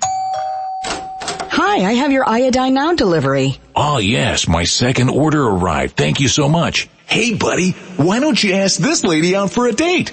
Good idea. Now that I'm taking Iodine Now, I have the energy to enjoy my life again. It looks like you're getting back your old charm, buddy. I'd love to go out to dinner with you. And can I try some of the iodine now? Of course you can. You just delivered me a 1-year supply. Your future looks really great. I finally agree with you.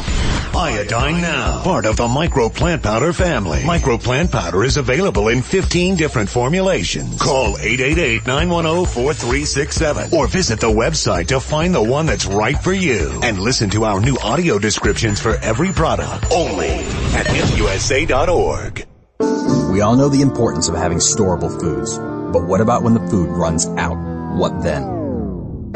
For real food independence, you need a supply of non-hybrid seeds. Introducing the Survival Seed Vault from MyPatriotSupply.com. The Survival Seed Vault is sealed for freshness and includes 20 varieties of easy-to-grow non-hybrid seeds for only $37.95. For less than $40, you've got real food independence. And the Survival Seed Vault includes detailed planting and seed-saving instructions. Imagine the barter power you'll have when the food supply does collapse. Right now, save $9 instantly when you buy 3 or more Survival Seed Vaults from MyPatriotSupply.com. Same-day shipping on all orders plus free shipping on orders over $49. Call 866-229-0927. That's 866-229-0927. Or discover more emergency preparedness products at MyPatriotSupply.com. That's MyPatriotSupply.com.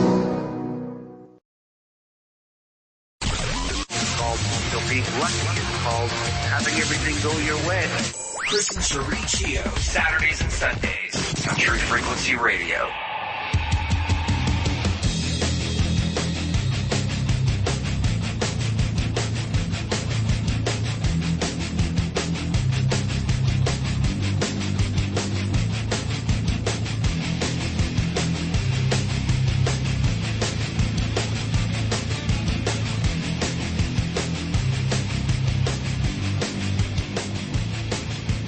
We're back on the Revolutionary Radio Project. I am your host, Rob Skiba, and tonight we're talking with Mark Sargent about the enclosed Earth model.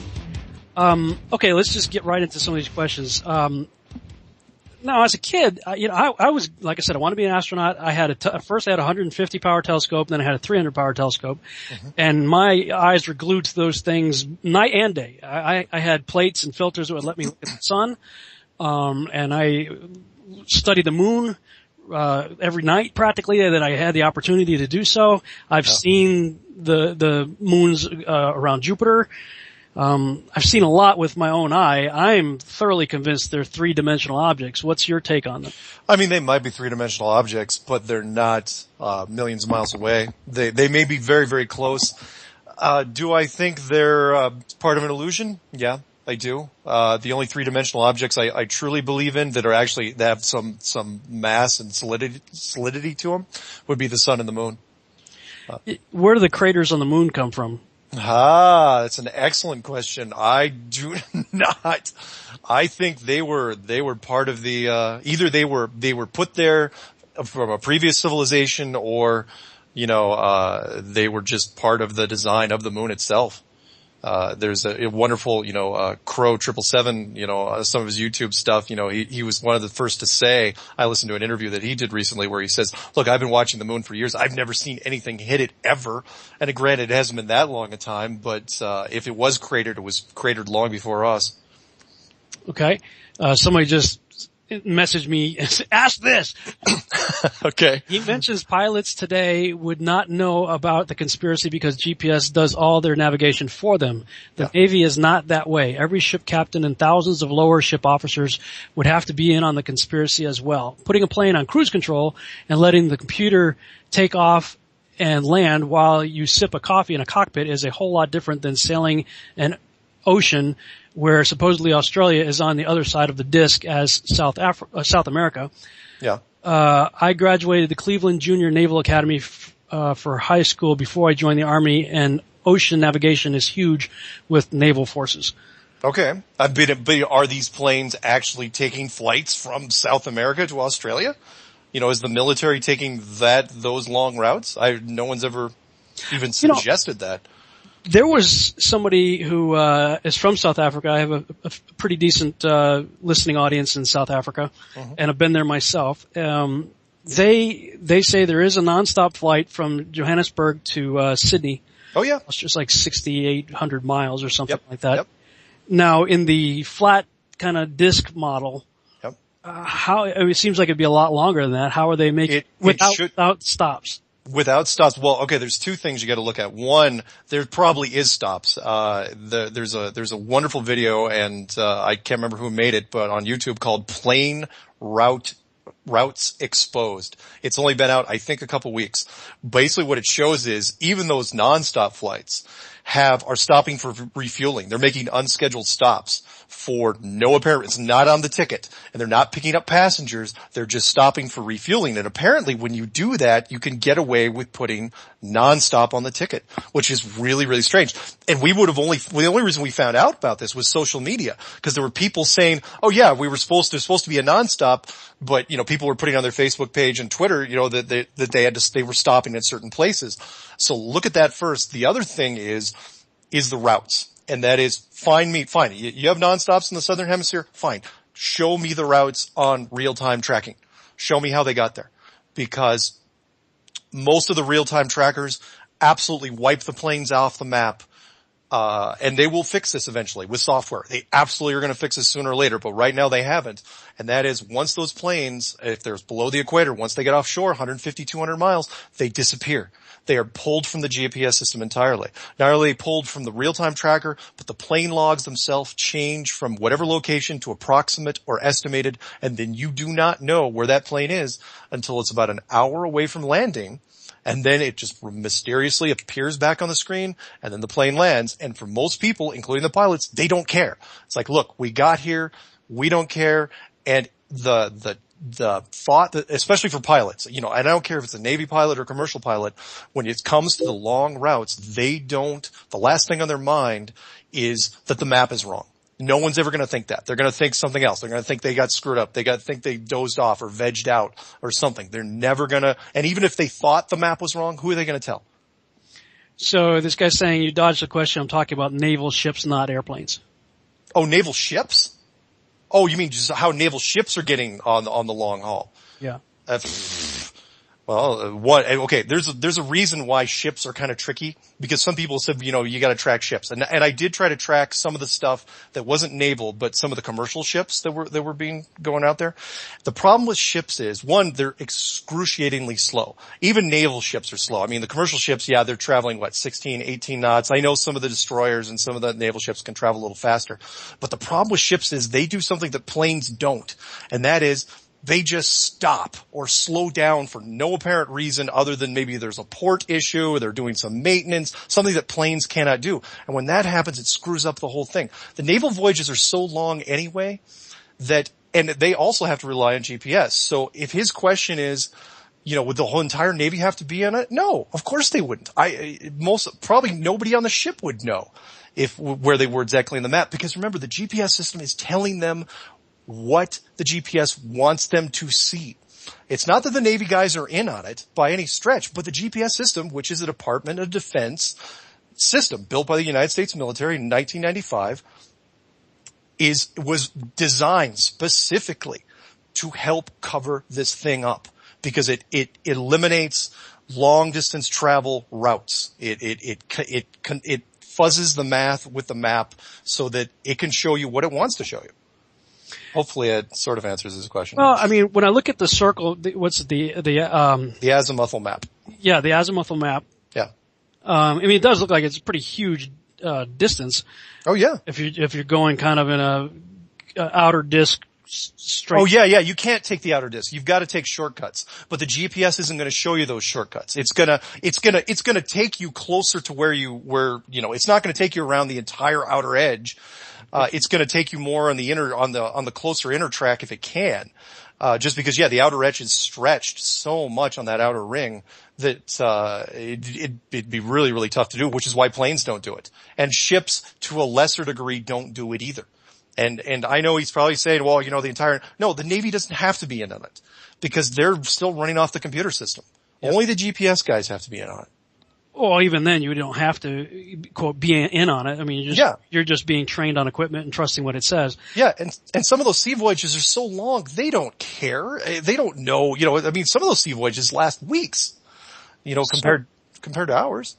But, I mean, the way we understand GPS is that information is coming down from satellites. So now we're back to the deal with the satellite. That exactly, which is, in fact, somebody suggested that to me, which was, is the reason, and I didn't discuss this in the clue, which was, I said, they dropped off because they were being dropped off deliberately, but somebody else says, well, if the satellites aren't really there and they aren't really doing what we think they're doing, maybe they can't even cover the southern hemisphere when it comes to the ocean because they don't have the coverage. They can't compensate with triangulation with towers or bouncing anything off the ceiling. Maybe they literally cannot track the planes. There are people that are on my Facebook that live in South Africa and they say, no, we've been on the flights, the 11 or 12 hour flight that goes from Johannesburg to, Sydney. Sure. With no stops. So, okay. Which is also fine. Again, the fuel stops, that's only for some of them. But for those people that are doing the non-stops, tell me how they got there. Show me the telemetry. Yeah, they sent me, I can't obviously send it to you right now, but, they sent me from, one of the flight websites or whatever, I forget what it was, Qantas or something like that. Yep. Sent me a screenshot of it. But I guess we could go round and round on that one. Yeah, I know. See, even with the round globe Earth, I remember as a kid, flying from Texas to Massachusetts, and I think my grandparents had given me a ball, like a baseball or something. Yep. And I was a little kid. I was sitting in the plane, and I was kind of tossing the ball up in the air as I was sitting there. And my parents were like, knock it off and, stop it, you're distracting or whatever. And, but I was obsessed with trying to figure something out. And so I asked my dad, I says, Dad, how come I can if we're traveling really fast, how come I can throw the ball up and it doesn't go flying into the back wall? Why does it stay in my lap, when I throw it up and down? And he said, well, that's because the pressurized air in the plane is traveling with the plane. So, when you're throwing it up, you're in this controlled airspace, so to speak. Yep. Well, effectively, the entire planet would have to be in that same type of envelope of air that supposedly follows the planet at its speeding, in its rotation. Yeah. Then there should be massive differences in flight time and speed depending on which direction you're flying. Yeah. It's an old argument. And again, I let others touch on it. I think Eric, may have touched on it. I don't think Matt did. But the argument is a pretty good one. And that is, look, if the Earth is traveling, spinning at 1,000 miles an hour and you're on the equator, it's a little less if you get up north, but at 1,000 miles an hour, if you're traveling from, with the spin, it's fine. You maybe, say you're going with gravity, like the ball in the plane you were just talking about. But if you're going against the spin, are you still, how is the flight being, exactly the same? Not taking into account the jet stream. It's an interesting little riddle. And of course, there's lots of textbooks that they'll say, well, it's because, gravity's locking it down and, they're going to throw out a whole lot of math and physics at you. But it's still a pretty good argument. And I still don't think it's as good an argument as the weight difference. Which was, look, if you're spinning at 1,000 miles an hour at the equator, it's sort of like a merry-go-round. Yeah, it's not going to throw you off, obviously, but it's still going to create some sort of, centrifugal force. So, but if you're staying at the North Pole, you're spinning at 0 miles an hour. No different than, if in the middle of a merry-go-round. You don't feel anything. You just get dizzy. Mm-hmm. So if you have a 100-pound weight at the North Pole, if you take that same weight and take it down to the equator, shouldn't it weigh a little bit less?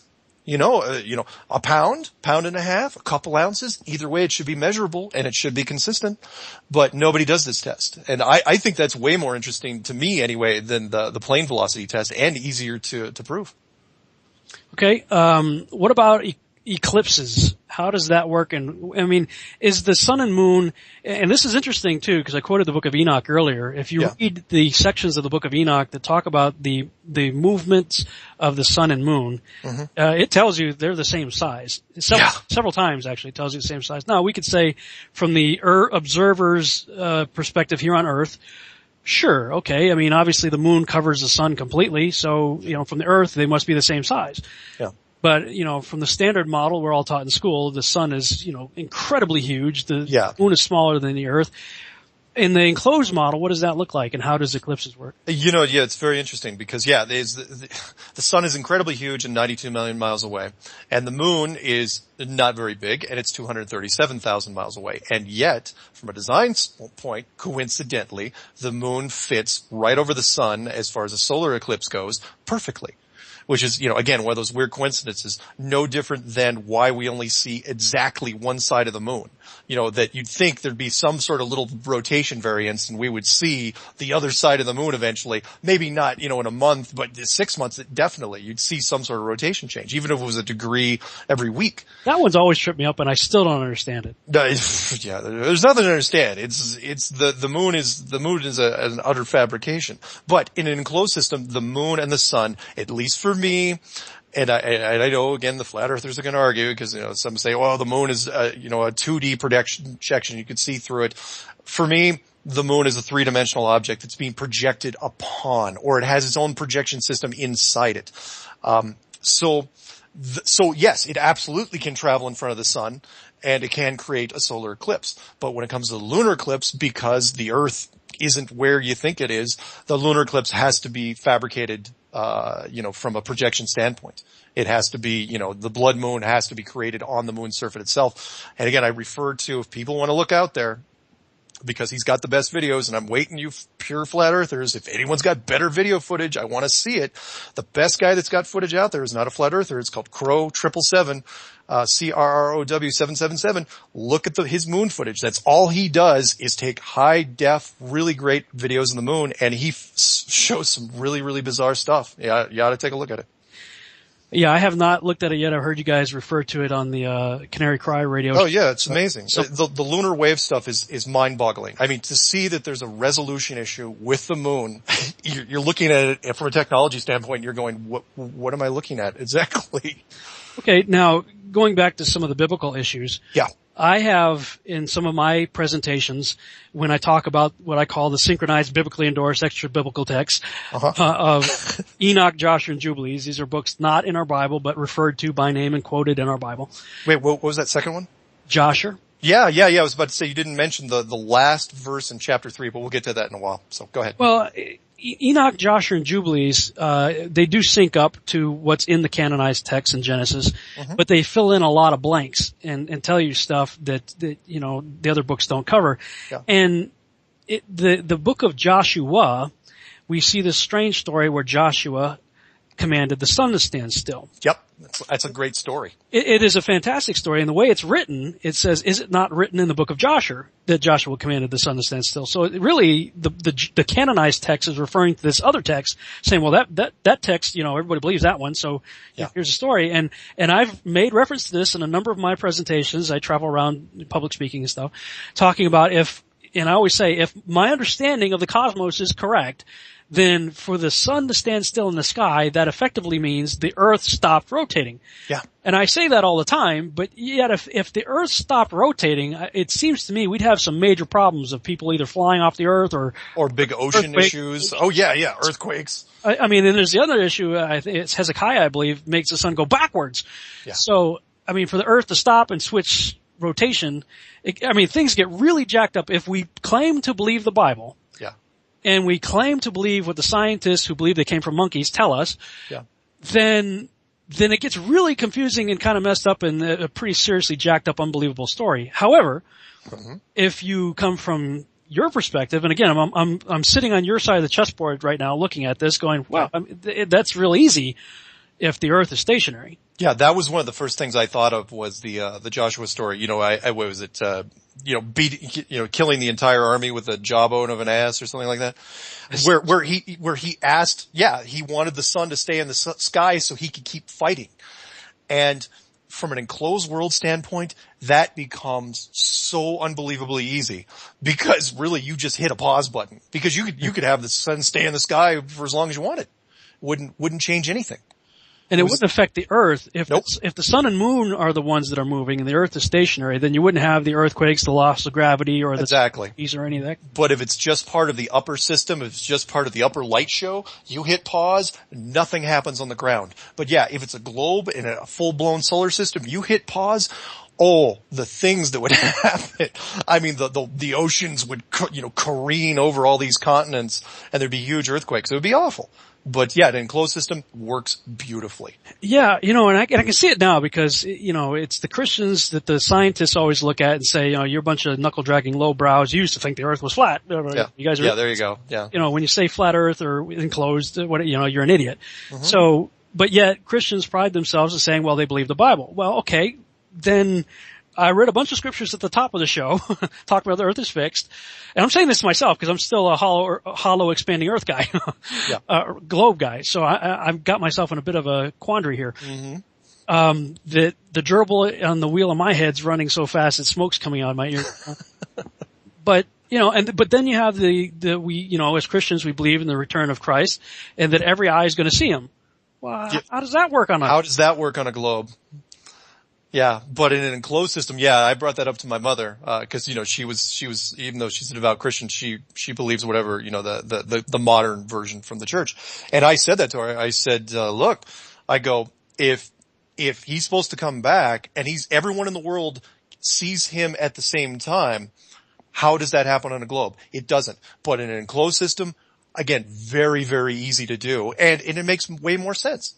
Also with the Tower of Babel story, which I dug into. Yeah.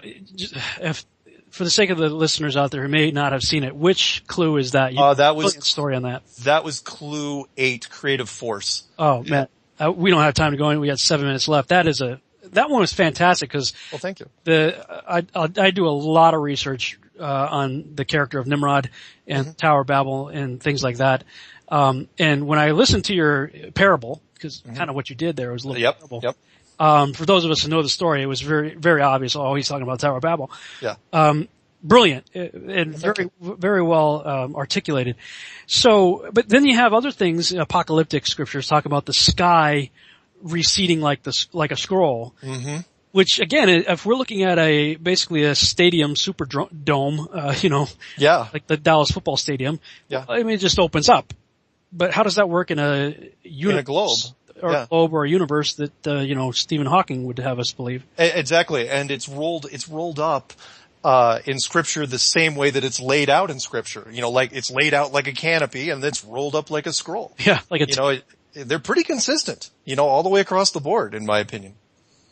I mean, look, the text says what it says. All I can do is say, well, do I believe it or not? And, at this point, a lot of my world view, globe view, I mean, when you look at the government, we are thoroughly indoctrinated. I mean, instead of saying world leaders, I mean, everything's global.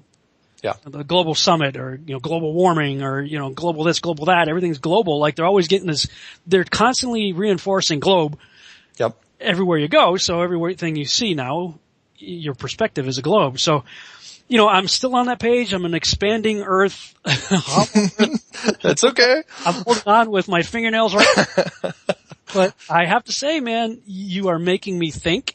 And that's what I've always tried to encourage both on my Facebook channel as well as a friend of mine, Doug Hamp, and I have a show called Quest for Truth where we try to encourage the dialogue. We don't have to agree, but let's talk about it. Without labeling everybody a heretic or a nut job or, all the name calling, let's have the discussion. And, I appreciate you coming on and you know what? I really appreciated that you put your email and phone number. Yeah. Hey, everybody, take pot shots at me.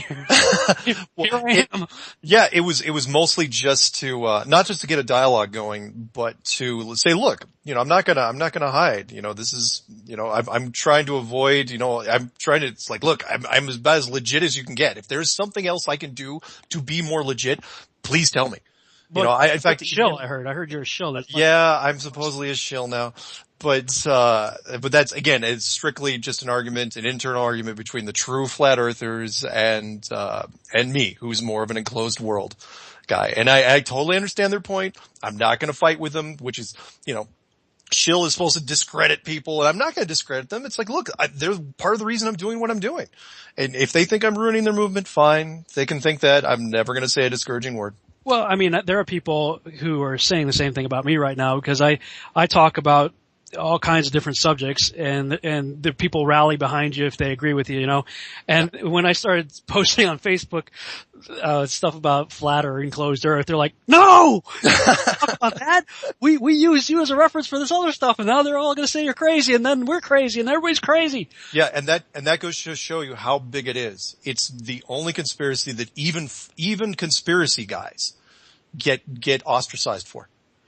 Well, you know, there's a ton of questions that I didn't get to and that are all over my Facebook. How can people, you know, I'm going to just get myself off the hook now. All right. Contact you, because if they have questions, like, why go through me? They can contact you directly, right? All right. Yes, please do. So please, before you email me or call me, I appreciate that people are calling me after they only watch one clue, but please watch the 11 clues. And if you still have questions, please email me at msargent23@comcast.net. Don't text me. This is a landline. It's not going to go anywhere. Don't comment. You know, I don't have a Facebook page or a Twitter account or anything like that. Just email me the questions or call me on the phone, and I will answer what I can. But it's I'll answer this phone until it gets too much. Then, who else would you recommend? I mean, we've thrown a few names around here, and I'm asking this for myself also because, I said, this is all brand new to me, and I do consider myself a researcher, and by that I want to research what you guys have said, see if I can poke holes in it. The same guys, Eric Dubé has got some good stuff out there. Hi, Eric. You know, one day we'll be friends and we'll laugh about this. At least I hope so. You know, his stuff is more sciencey. It's pretty good. Matt Boylan, otherwise known as Math Powerland, otherwise known as the NASA channel on YouTube. A guy named My Perspective on YouTube. He has some wonderful three-dimensional stuff that's going around.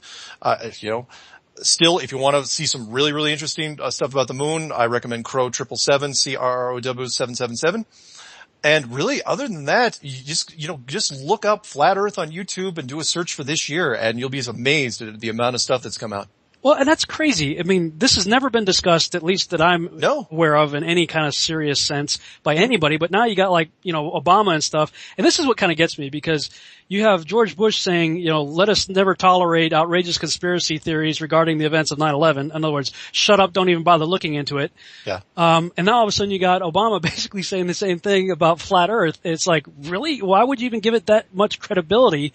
Yeah. He mentioned that in more than one speech, and I was going, oh, great. Do they have an algorithm that can actually see some of this stuff coming in down the road? Because literally 2 months ago is when when I woke up and decided that I was going to, get off the sidelines and get involved in this. And 2015, for whatever reason, there's 1,000% more stuff out there now about this. And it's actually becoming a legitimate topic. Yeah. Which it never was. It was literally just the most horrible, insane thing to even consider. And now we've gone past the part of, is it insane for most people, to the point where, okay, is it possible? Could we be in an enclosed world? Well, absolutely. We got 30 seconds left, so I just want to thank you for coming on. It was very short notice. I contacted you I think yesterday. Yeah, yesterday. Yeah, sure, man, I'll do it. Yeah, sure. So, hey, thank you for coming on, and everybody else, be sure to check out his videos, and his contact information is at the end of the videos also, so you can look into it a little bit more deeper and ask all the questions you want. That's all the time we have for tonight. Thank you guys so much for listening to our show project. Good night, everybody.